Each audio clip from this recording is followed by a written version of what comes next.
வணக்கம், நான் வருண், மதுரை டேப் அகாடமிலிருந்து. இன்னைக்கு 6வது குரூப் டிக்கான ஃபோக்கஸ் பேட்சோட பயாலஜி கொஸ்டின்ஸை எக்ஸ்பிளைன் பண்ண போறோம். வாங்க. ஃபர்ஸ்ட் கொஸ்டின் பாருங்க.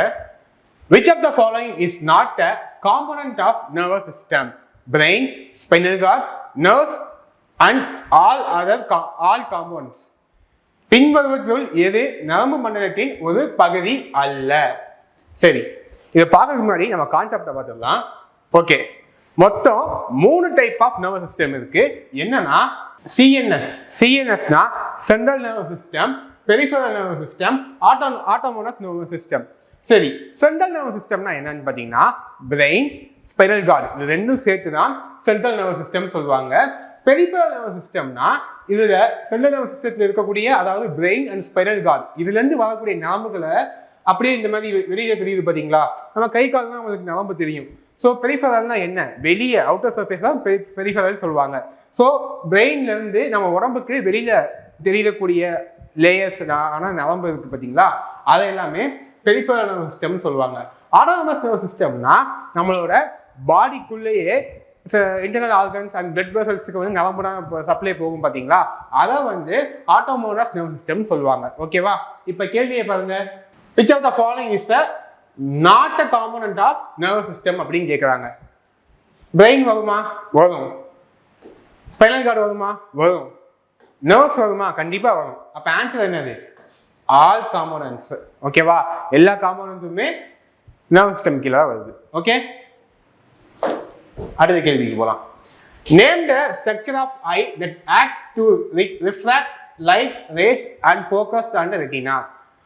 ஒளி கதிர்களை ஒளி விலக்கல் செய்து ஒளித்திரையில் குவிக்கும் கண்ணின் அமைப்பின் பெயர் என்ன? ஓகே, நம்ம கண்ணுக்குள்ள இருக்கிற லென்ஸோட பேர் என்னன்னு கேட்டிருக்காங்க. சாரி, அப்படி கேட்கல. எந்த பார்ட் ஆஃப் த ஐ வந்து நம்மளோட ஒளியை வந்து ரிஃப்ளெக்ட் பண்ணுது அப்படின்னு கேட்குறாங்க. ஸோ ஆன்சர் என்னவா இருக்கும்? ஸோ இது சொல்றதுக்கு முன்னாடி நம்ம ஒரு கான்செப்ட் பார்ப்போம். ஸ்க்ளீரா. ஓகேவா? இதுதான் outermost layer of eye. Okay, கார்னியானா ஒன்றும் இல்லை, நம்மளோட கருவிழி தான். இந்த கருவிழியில ரத்த ஓட்டமே இருக்காதுன்னு சொல்றாங்க. It's A vascular. ஓகேவா? ஸோ இதனால தான் நம்மளால கருவிழியை டொனேட் பண்ண முடியுது, தானமா கொடுக்க முடியுது. ஓகேவா? அதுக்கப்புறம் பாருங்க, ஐரிஸ் இங்க இருக்கா? இது பேர் தான் ஐரிஸ். ஸோ நல்லா கவனிச்சுக்கோ, முக்கியமான கேள்வி. The amount of light is controlled by அப்படின்னு கேட்டாங்கன்னா ஆன்சர் வந்து ஐரிஸ். ஓகேவா? இது அடிக்கடி கேட்குற கேள்வி. ஸோ ஐரிஸோட வேலை என்ன பார்த்தீங்கன்னா, நம்ம கண்ணுக்குள்ள இந்த அளவுக்கு அமௌண்ட் ஆஃப் லைட் தான் உள்ள போகணும் அப்படின்னு சொல்லிட்டு ஐரிஸ் தான் வந்து கண்ட்ரோல் பண்ணும். ஓகேவா? ஸோ ஐரிஸ் கண்ட்ரோல் பண்ண பிறகு இந்த பியூப்பிள் வந்து என்ன வேலை பார்க்கும் பார்த்தீங்கன்னா, ஸோ இது கண்ட்ரோல் பண்ணிட்டு லைட்டை உள்ள அனுப்பும் பார்த்தீங்களா? அந்த அளவுக்கு மட்டும் அது ஓப்பன் பண்ணி க்ளோஸ் பண்ணும். அதுதான் வந்து பியூப்பிளோட வேலை. லாஸ்ட்ல என்ன இருக்கு? லென்ஸ். இப்ப இந்த அமௌண்ட் ஆஃப் லைட் பாஸ் ஆகுதா ஐரிஸ் மூலியமா? அதுக்கப்புறம் என்ன செய்யுது? பூப்பிள் வழியா உள்ள போகும். இந்த பூப்பிள் வழியா வர லைட்டை இந்த லென்ஸ் என்ன பண்ணும்? ரிஃப்ராக்ட் பண்ணும். ஓகேவா? ரிஃப்ராக்ட்னா என்ன? ரிஃப்ராக்ட்னா இந்த லைட் வருதா, வந்துட்டு இப்படி பெண்ட் ஆகுது பார்த்தீங்களா? இதுதான் ரிஃப்ராக்ட். பெண்ட் ஆகி ரெட்டினால போய் விழுகும். ஸோ இங்க இருக்கிற லென்ஸ் பேர் என்னன்னு கேட்பாங்க. நம்ம கண்ணில் இருக்கிற லென்ஸ் பேர் என்னன்னு கேட்டாங்கன்னா பை கான்வெக்ஸ் லென்ஸ். இதோட சிறப்பம்சம் என்னன்னு பார்த்தீங்கன்னா, இதோட கேரக்டரிஸ்டிக்ஸ் என்னன்னு பார்த்தீங்கன்னா, ரியல் அண்ட் இன்வெர்டட். அப்படின்னா இப்போ நம்ம ஒரு விஷயம் கண்ணில் பார்க்குறோம்னா அது வந்து நம்ம கண்ணுக்கு எப்படி தெரியுமா? தலைகீழாக தான் தெரியுமா? ஓகேவா? இப்போ நீ இந்த வீடியோ வழியாக பார்க்குறீங்கன்னா நான் உங்களுக்கு தலைகீழாக தான் உங்களுக்கு தெரிவேன் ஆக்சுவலா. பட் இங்கே இருக்கிற ஆப்டிக்கல் நர்வ்ஸ் வந்து நம்ம மூளைக்கு இந்த பிக்சரை வந்து அமுச்சு விட்டுரும். அமுச்சு விட்ட பிறகு நம்ம மூளை இதை வந்து தலைகளாக்க இமேஜை வந்து அப்படி நிமிட்டி விட்டுது, கரெக்டான இமேஜை ஆக்கி விட்டுது. ஸோ அதனால தான் உங்களுக்கு நான் நேராக தெரியுறேன். ஆக்சுவலாக உங்க கணக்கு நான் எப்படி தெரியுறேன்? தலைகளாக தான் தெரியுவேன். ஓகேவா? ஸோ இதோட சிறப்பம்சம் என்னது? Real and inverted. ஓகே, இப்போ கேள்விக்கு போகலாம். எது வந்து ரிஃப்ராக்ட் பண்ணுதுன்னு கேட்குறாங்க. அப்போ ஆன்சர் என்னது? லென்ஸ். ஓகேவா? What is called a future of adaptation of human eyes to see near and distant object. அருகில் உள்ள அல்லது தொலைவில் உள்ள பொருட்களை பார்ப்பதற்கு மனித கண்களின் தக்க வைப்புமை அம்சம் எது அப்படின்னு கேட்குறாங்க. ஒன்றும் இல்லை, இப்போ என்கிட்ட வந்து ஒரு பொருள் இருக்கு, தூரத்தில் இருக்கு, அதை நான் எப்படி பார்ப்பேன்? இப்படி பார்ப்பேனா? ஸோ நம்ம கண்ணு ஆட்டோமேட்டிக்காக என்ன ஆகுது, அடாப்ட் ஆகுதா, தூரத்தில் இருக்கிற விஷயத்த பார்க்கும்போது இப்படி கிட்ட கொண்டு பார்க்குது. ஸோ இது பேர் என்னன்னா அடாப்டேஷன். ஓகேவா? புரிஞ்சுச்சா? அதை கேள்விக்கு போலாமா? Which of the following is not true about cerebellum? Okay, brain. So பிரெயினோட கான்செப்ட் பார்ப்போம். மொத்தம் பிரெயினை நம்ம 3 வகையா பிரிக்கலாம்.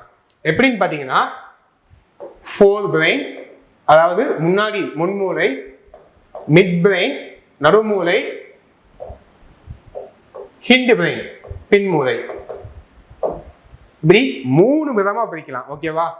இந்த ஃபோர் பிரெயின்ல தான் செரிபெலம் வரும். இந்த செரிபெலம் இருக்குல்ல, இந்த செரிபெலம் தான் 90%, அதாவது மேக்சிமம் நம்பர் ஆஃப் ஸ்பேஸை வந்து இதுதான் ஆக்குபை பண்ணுது அப்படின்னு சொல்றாங்க. இது செரிபெலம். ஓகேவா?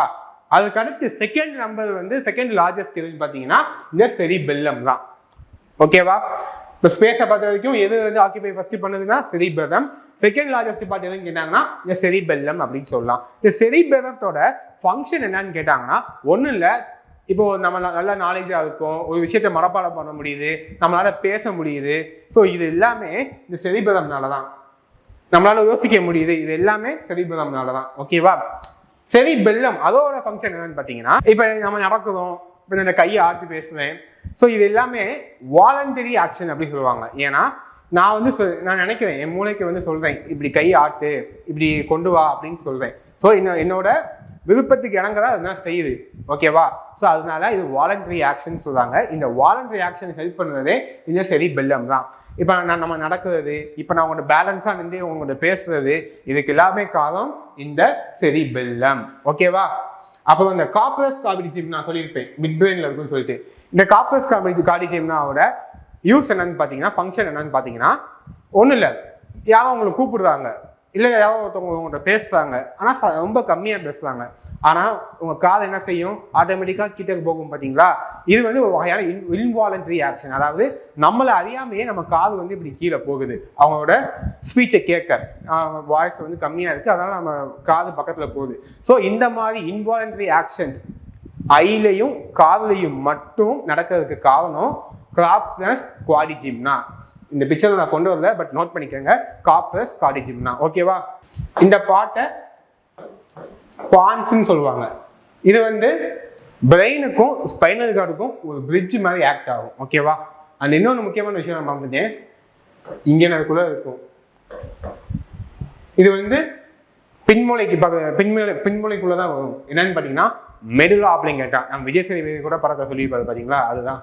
ஸோ அந்த படத்தில் காமிச்ச மாதிரியே உண்மைதான், மெடுலா ஆப்ளிங்கேட்டா அடிச்சா நம்மளுக்கு வந்து தலை சுத்தும். ஸோ இந்த படத்தில் காமிச்ச மாதிரி நடக்கும்.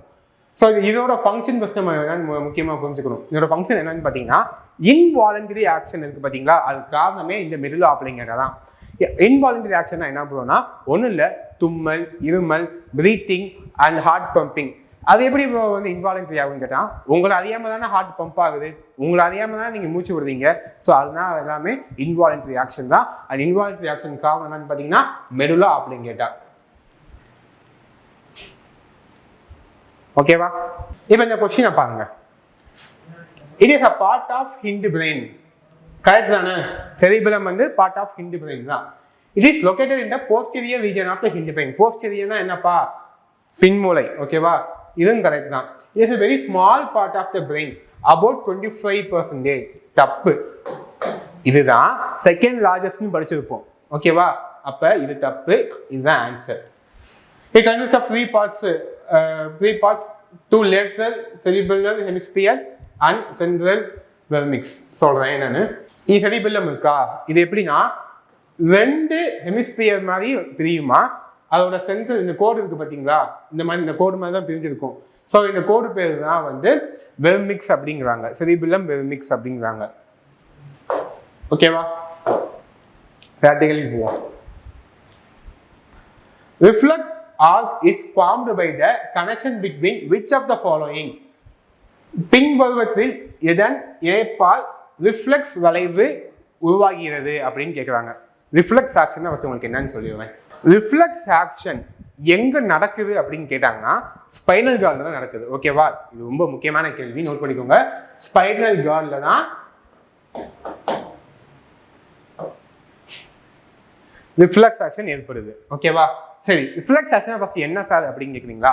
ஒன்றும் இல்லை, ஒரு சூடான டீ இருக்கு, நீங்கள் ஒரு ஆர்வத்தில் வந்து டீ குடிக்க போறீங்க, போகும்போது அதை டச் பண்ணுறீங்க, ஹீட்டு சரியான தாங்க முடியல, என்ன செய்வீங்க? டக்குன்னு இப்படி கை எடுப்பீங்களா?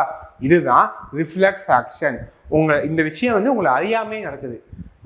நீங்கள் சொல்லணும்னு இல்லை, உங்கள் பிரெயின் வந்து டக்குன்னு ஹீட் ஆகுதுன்னு சொல்லி ஒரு செகண்ட்லேயே அதை கையை எடுக்க வைக்குது. ஸோ இதான் வந்து ரிஃப்ளெக்ஸ் ஆக்ஷன். அது எப்படி நடக்குதுன்னு தான் பார்க்க போகிறோம். ஃபர்ஸ்ட் என்ன ஆகுது? ரிசப்டர்னா உங்கள் கை வந்து டீயில் போய் ஃபர்ஸ்ட் வைக்கும் போது அப்போ அஃபெக்டிவ் சிக்னல், அதாவது சென்சரி நியூரான் வந்து என்ன கேதர் பண்ணுதுன்னா, நம்ம பையன் தெரியாமல் ஒரு விஷயத்தை தொட்டுட்டான், சூடாக இருக்கு, ஸோ அதனால வந்து நம்ம ஏதாவது பண்ணணும்னு சொல்லிட்டு அது இன்ஃபர்மேஷனை உள்ள அப்படியே கொண்டு போகுது. எங்கே கொண்டு போகுது? இன்டகிரேஷன் சென்டர், இன்டர்நியூரான்னு சொல்லிட்டு ஒரு பகுதியில் கொண்டு போகுது. அவங்க கொண்டு போயிட்டு சரி அவனை ஏதாச்சும் ஹெல்ப் பண்ணணும்னு சொல்லிட்டு அங்கேருந்து ஒரு சிக்னல் வருது. அந்த சிக்னல் பேர் தான் எஃபிஷியன்ட் சிக்னல். ஓகேவா? ஆல்ஃபா மோட்டர் நியூட்டன் வழியாக வருது. வந்துட்டு நம்மளுக்கு அஃபெக்ட் ஆன பகுதியை வந்து ரீச் ஆகுது. என்ன செய்யுது? டேய் டக்குன்னு கையை எடுதா அப்படின்னு சொல்லிட்டு நம்ம கையை பிடிச்சி எழுத்துது. ஓகேவா? இதுதான் ரிஃப்ளெக்ஸ் ஆக்ஷன். ஒன்றும் இல்லை, ஒரு பொருளை நான் வந்து இந்த டீ மட்டும் இல்லை, நான் நார்மலாகவே இப்போ அவங்க யாராச்சும் கண்ணில் கூட்ட வந்து என்ன செய்வோம்? இப்படின்னு செய்வோம், இல்லை கண்ணை மிஸ் பண்ணிட்டுவோம். ஸோ இது எல்லாமே ரிஃப்ளெக்ஸ் ஆக்ஷன் தான். இது எல்லாமே வந்து எது மூலியமாக பண்ணுது பார்த்தீங்கன்னா இந்த ஸ்பைனல் கார்டில் நடக்குது. இது காரணம் யாருன்னு பார்த்தீங்கன்னா மெடுலா தான். ஏன்னா அதுதான் பெண் மூளை. ஸோ அது காரணம் மெடுலா. எங்கே நடக்குதுன்னு கேட்டாங்கன்னா ஸ்பைனல் கார்டு. ஓகே, அப்போ ஆன்சர் என்ன இருக்கும்? ரிசிப்டார் படித்தோமா, ஸ்பைனல் கார்டு படித்தோமா, எஃபெக்டாஸ் படித்தோமா? அப்போ இந்த 3 இருந்தால் தான் ரிஃப்ளெக்ஸ் ஆக்ஷன் நடைபெறும். ஓகேவா? சரி, involuntary action like blood pressure, salivation and vomiting are controlled by which part of hind brain? இரத்த அழுத்தம், உமிழ்நீர் சுரந்தல் மற்றும் வாந்தி போன்ற தன்னிச்சையற்ற செயல்கள் எதனால் கட்டுப்படுத்தப்படுகின்றன? இப்பதான் படிச்சுட்டு வந்தோம். எது? மெடுலா. ஓகேவா? புரிஞ்சுச்சா? அது கேள்வி போலாமா? In neuron, where does the electrical impulse converted into chemical signal from the transmission into next neuron? ஒரு நியூரானின் மின் தூண்டலானது அடுத்த நியூரானுக்கு அழைக்கப்படுவதற்கான வேதியியல் எங்கே மாறுபடுகின்றது? ஒண்ணுல, எந்த இடத்துல எலக்ட்ரிக்கல் எனர்ஜி கெமிக்கல் எனர்ஜியா நம்ம பாடியில கன்வெர்ட் ஆகுது அப்படின்னு கேட்டிருக்காங்க. பாப்போமா? நல்லா கவனிச்சுக்கோங்க. நம்ம நரம்புக்குள்ள என்ன இருக்கு? நியூரான் இருக்கு. மில்லியன்ஸ் ஆஃப் நியூரான் நம்ம நரம்புக்குள்ள இருக்கு. ஓகேவா? ஸோ இது என்னது? சென்ட்ரல் பாடி, சோமா அப்படிம்பாங்க. இது செல் மெம்பரைன். இந்த மாதிரி கிளை மாதிரி இருக்கா, இது பேரு டென்ட்ரைட்ஸ் அப்படிம்பாங்க. இது வந்து ஆக்சான் ஹிட்லாக்னு சொல்லுவாங்க. இதுதான் ஆக்சான். இது நம்ம பார்த்துக்கோங்க. ஒலிகோ டென்ட்ரைகோசைட்ஸ் அப்படின்னு சொல்லுவாங்க. இந்த பாட்டு இருக்கு பாத்தீங்களா, இது பேரு ரோட் ஆஃப் நன்வீர் அப்படின்னு சொல்லுவாங்க. இந்த வெளியில லேயர் இருக்கு பாத்தீங்களா, அது பேரு மில்லியன் ஷீட் அப்படின்னு சொல்லுவாங்க. இதை வந்து சினாப்டிக் பல்ப், அதாவது இங்க வந்து கொஞ்சம் வீங்கி இருக்கும், ஒரு பல்ப்பு மாதிரி இருக்கும். ஓகேவா? அதனால சினாப்டிக் பல்ப்ஸ் அப்படின்னு சொல்றாங்க. ஸோ இந்த லேயர் இருக்கு பாத்தீங்களா, இதுதான் ஆக்சான் டெர்மினல். ரைட். இதுல என்ன ஆக போகுது அப்படின்னு கேட்டீங்கன்னா, நம்ம வீட்டில் வயர் எப்படி கனெக்ஷன் கொடுப்போம்?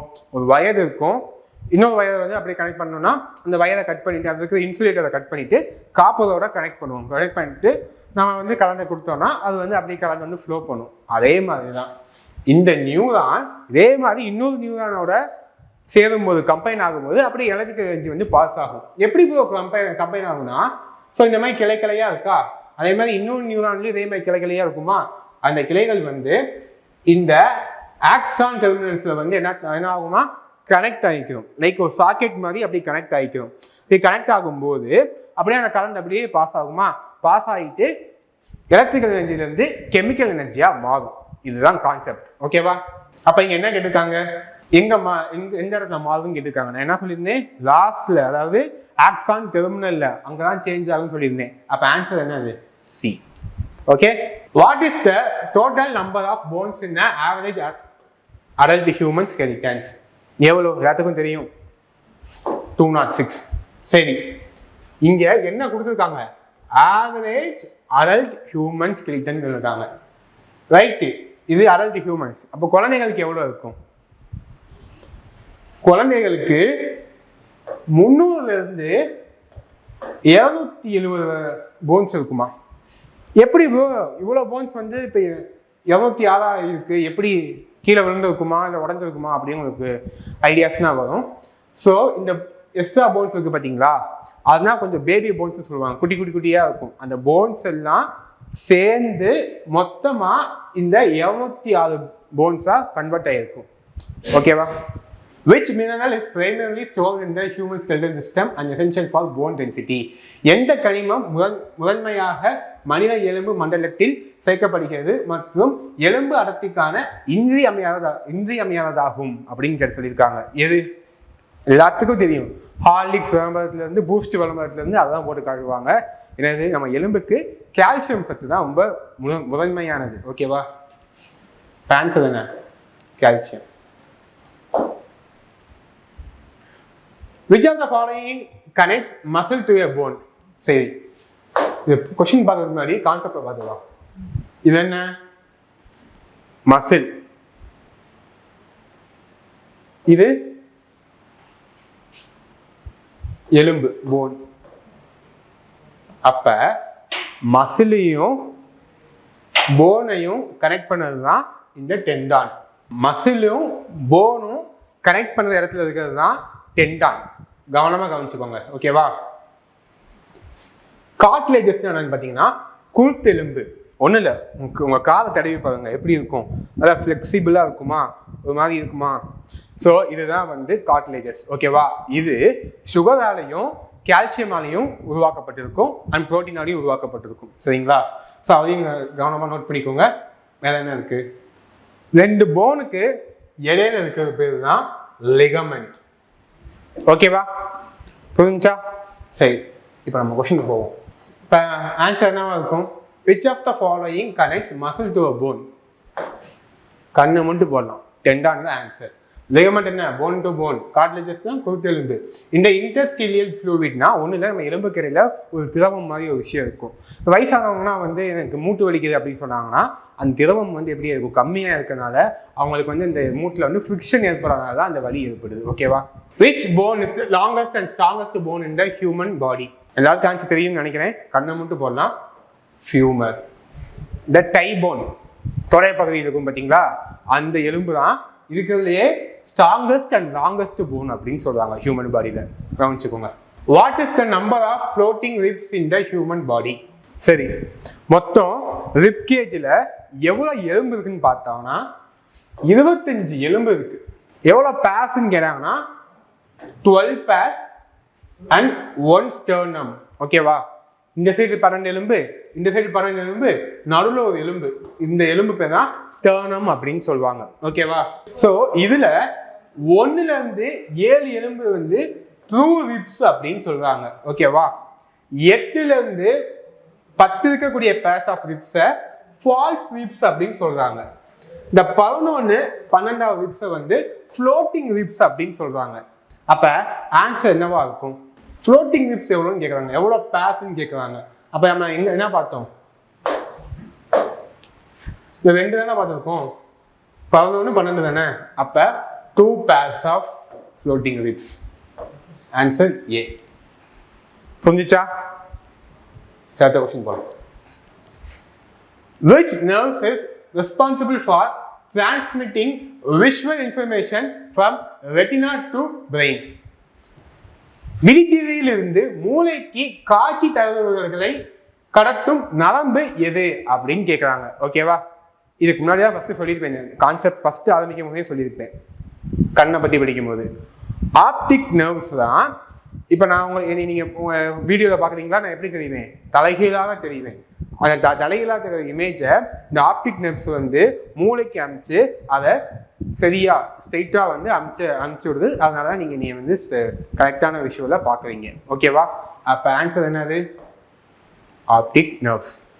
I pulled my hand back from the flame reflexively.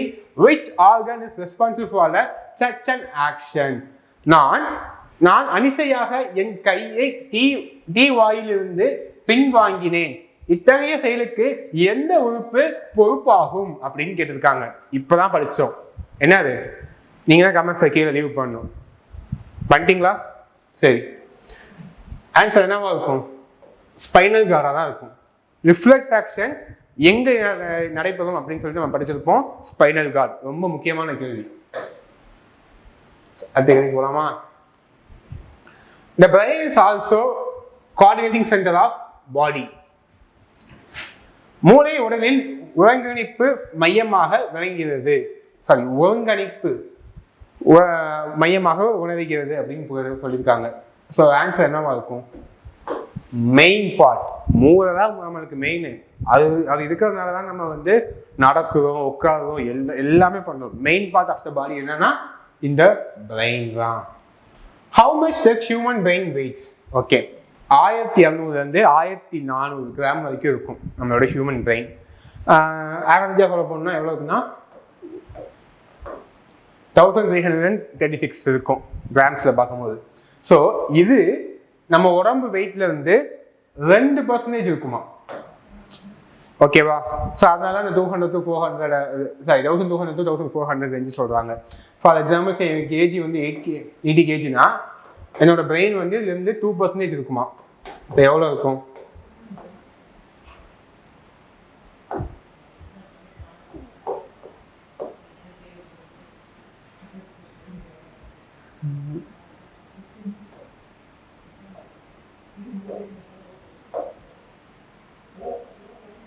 $1.3 grams. அதான் இந்த ரேஞ்சில் இருக்கும். ஓகேவா? What is a phenomenon where a certain pollutant like DDT increase in concentration in the higher tropic level? உயர் உணவு சங்கிலி மண்டங்களில் DDT போன்ற சில மாசுபடுத்திகளின் செறிவு அதிகரிக்கும் நிகழ்வு என்ன? எஸ்டோபிகேஷன், பயோஎலிமினேஷன், பயோமேக்னிஃபிகேஷன், டீகம்போசிஷன். சரி, இதுக்கு ஒரு கான்செப்ட் இருக்கு, நான் சொல்றேன். ஒரு வயல் இருக்கு, அந்த வயல்ல பூச்சிக்கொல்லி அடிக்கிறாங்க, ஆர்டிஃபிஷியல் பூச்சிக்கொல்லி, நல்ல அந்த மருந்து, யூரியா, அது இதுன்னு சொல்லிட்டு கெமிக்கல், ஃபுல்லுமே கெமிக்கல் அதான் வந்து அடிக்கிறாங்க. ஸோ அப்போ அடிக்கும் போது நீர் பாய்ச்சுவாங்களா?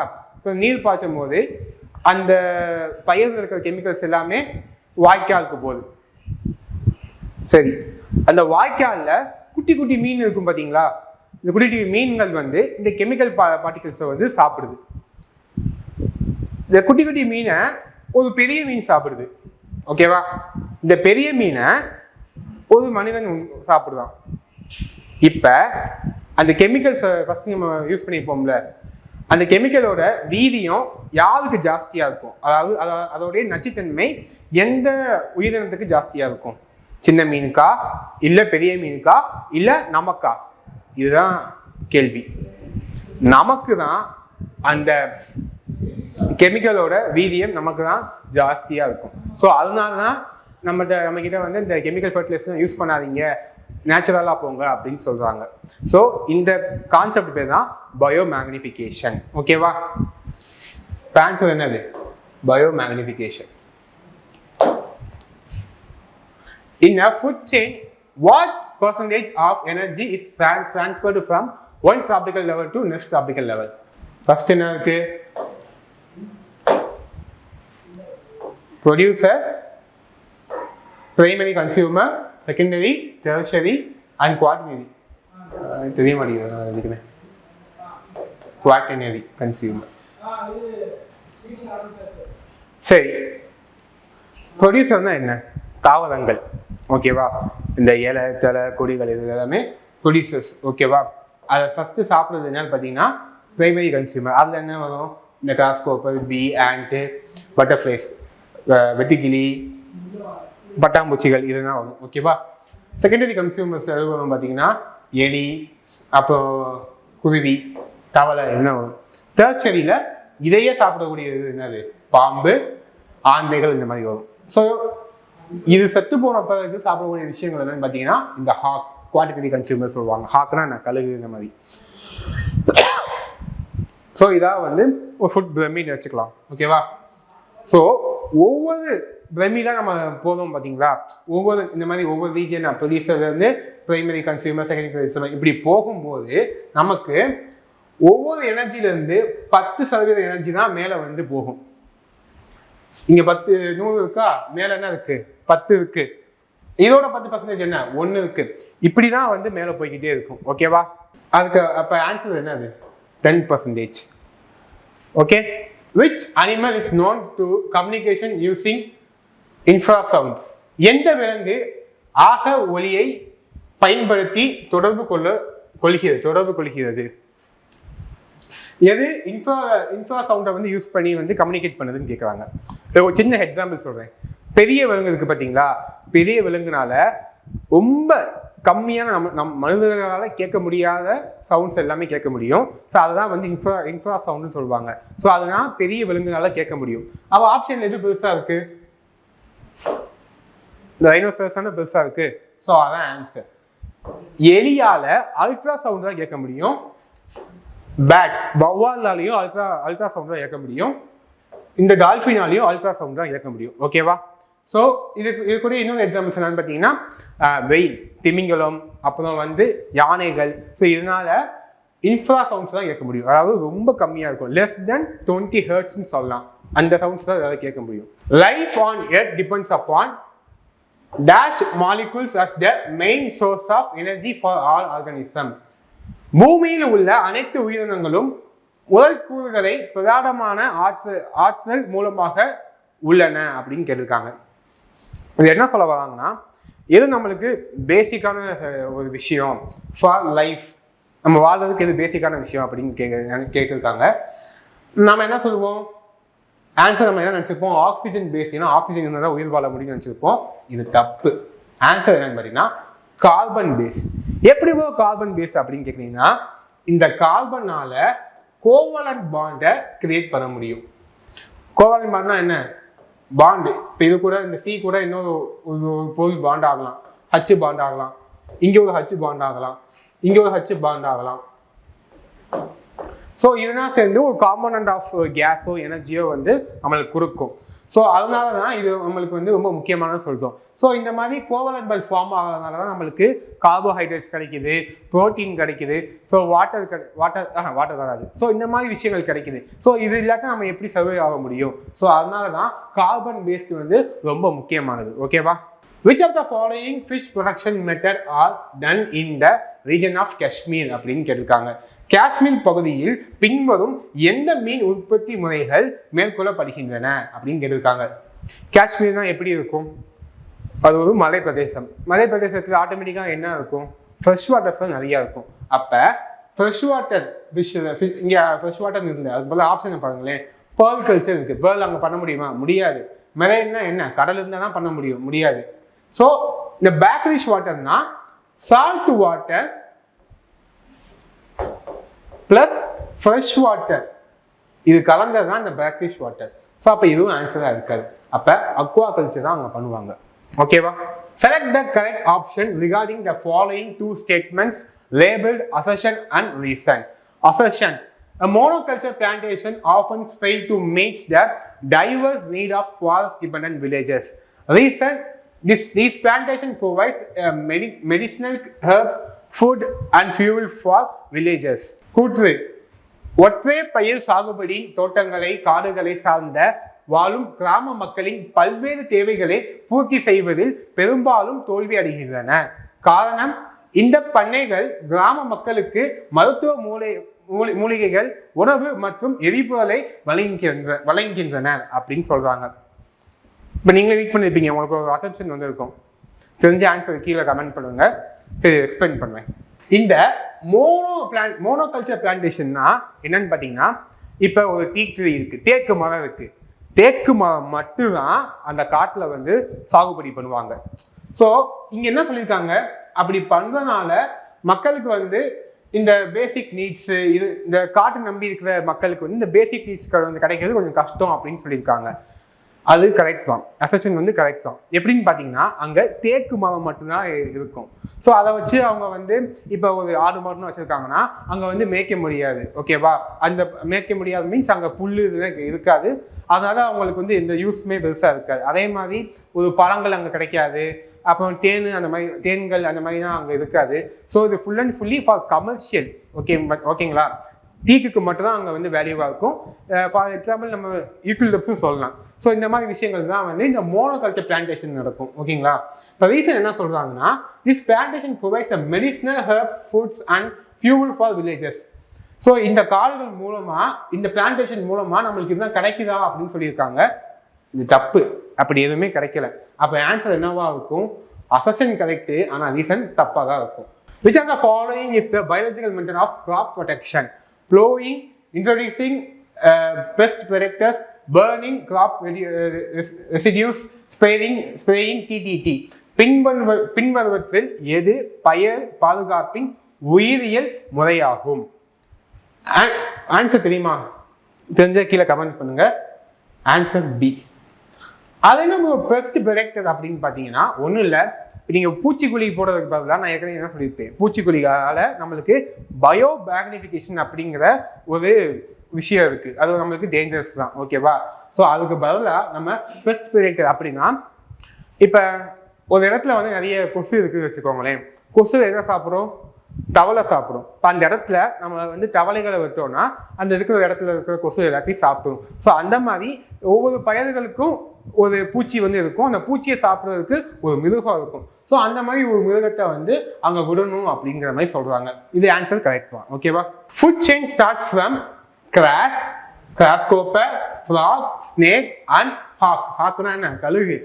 How much concentration of non biodegradable pesticide is expected with hack?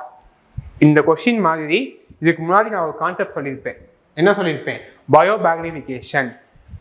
இப்போ இந்த கிராஸ் இருக்கு. இந்த கிராஸ்ல வந்து ஒரு நச்சுத்தன்மை இருக்குன்னு வச்சுக்கோங்க. இந்த நச்சுத்தன்மையான பொருளை இந்த கிராஸ்கோப்பை சாப்பிடுது. இந்த கிராஸ்கோப்பரை இந்த ஃப்ராக் சாப்பிடுது. இந்த ஃப்ராகை ஸ்னேக் சாப்பிடுது. ஸ்னேக்கை கழுகு சாப்பிடுது. அப்போ எதுக்கு விஷத்தன்மை ஜாஸ்தியாக இருக்குன்னு கேட்டாங்கன்னா இந்த ஹாகுக்கு தான் ஜாஸ்தியாக இருக்கும். நம்ம முன்னாடி கான்செப்ட்ல படிச்சிருப்போம். அப்போ ஆன்சர் என்னவா இருக்கும்? Highest concentration of pesticides. தமிழ்ல ரீட் பண்ணிருப்பாங்க. ஒரு உணவு சங்கிலியில் புல், வெட்டுக்கிளி, தவளை, பாம்பு, பருந்து என தொடங்குகின்றன. பருந்தில் மக்கா பூச்சி கொல்லிகளை செறிவு எவ்வளவு இருக்கும் என எதிர்பார்க்கப்படுகிறது? கண்டிப்பா எப்படி இருக்கும்? அதிகமாக தான் இருக்கும். ஓகேவா? Which of the following tropical level is occupied by the tertiary consumer? சரி, tertiary consumer என்ன? ஃபர்ஸ்ட் என்ன வரும்? Producer, primary consumer, secondary consumer, tertiary consumer. அப்போ 4th டாபிக் லெவலில் தான் இந்த டெர்ஷரி கன்சியூமர் வருவாங்க. பின்வரும் எந்த உட்ப மண்டலத்தின் 3ஆம் நிலை நுகர்வோர்களை உள்ளனர்? என்னது? 4வது உட்மண்டலம் தான். ஓகேவா? ஸோ இந்த மாதிரி நீங்கள் வீடியோ பார்க்கணும்னா மதுரை டாஃப் ஐஸ் அகாடமியை வந்து சப்ஸ்கிரைப் பண்ணிக்கோங்க. இந்த மாதிரி நிறைய வீடியோ வரும். பாய்.